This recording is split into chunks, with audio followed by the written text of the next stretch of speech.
Tuesday night, but only 78 bodies have been recovered. Most of the passengers were German tourists. President Clinton says he's eager to campaign, and he says when he makes his case for re-election, voters will give him a clear yes. Clinton spoke to the Associated Press in Iowa. The caucuses are Monday, but Clinton is unopposed for the Democratic nomination. Checking news from around Arkansas, the Whitewater prosecutor says defendants aren't entitled to any evidence that might have been presented at a mock trial. But motions filed yesterday, Kenneth Starr wouldn't say whether or not he did conduct a mock trial of the case involving Governor Tucker and Susan and James McDougal. Escape artist Chad Allen Beers couldn't flip the verdict of a federal jury. The jury deliberated 45 minutes before convicting Beers of an escape charge. He's expected to be sentenced next month. Beers escaped last October from the Washington County Jail.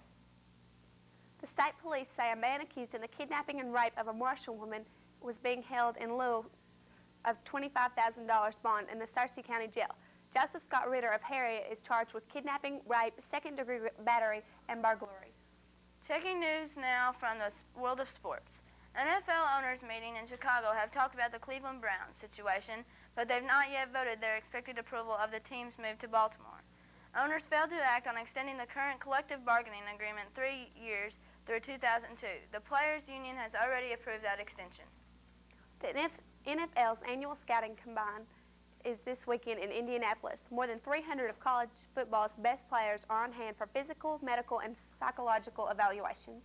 The Denver Post says 3 NBA general managers have been contacted by the Nuggets about a possible trade involving forward Reggie Williams, but so far none of them are interested.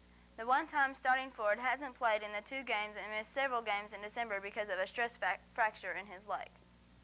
And finally, in sports news, basketball's international governing body, FIBA, is considering some rule changes, but final approval would be 2 years down the road. Among the changes for international games are pushing back the three-point line 1.5 feet, stopping the game clock after baskets in the final minute, and using 3 refs instead of 2 if a national federation requests. Well, if you've been outside yet this morning, we don't have to tell you things are looking pretty good already. It's hard to imagine that it was only a week ago that we were bracing for a record cold weekend.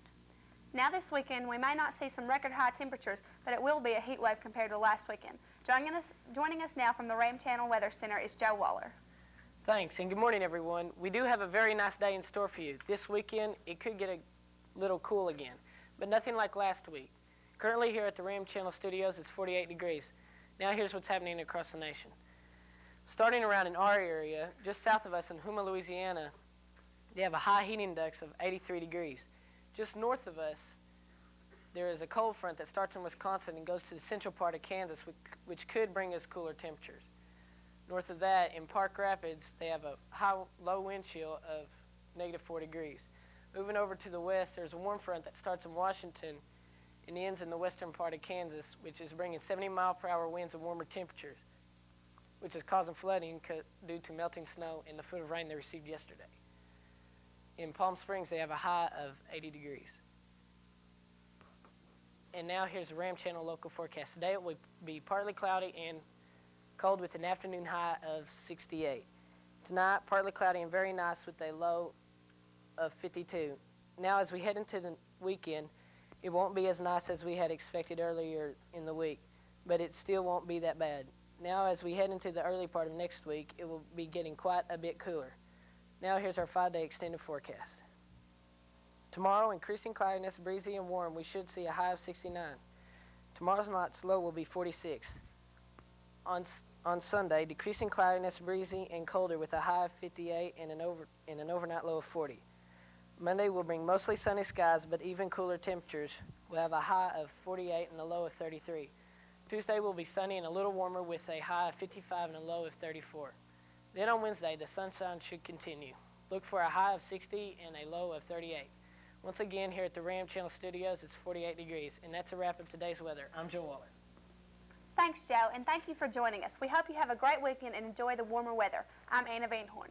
And I'm Shane Anke. Before we go, this program note. Tonight at 6:30, we'll be premiering the Ram Channel Evening Report, a complete look at news from around Paragould and Greene County. Tonight, Craig Walls will bring you a look behind the scenes here at the Ram Channel. And in the Ram Channel Spotlight, our Assistant Principal, James Whittingham. So be sure and tune in tonight at 6:30 right here on Ram Channel 48. From all of us here at Ram Channel, have a great weekend. We'll see you again on Monday.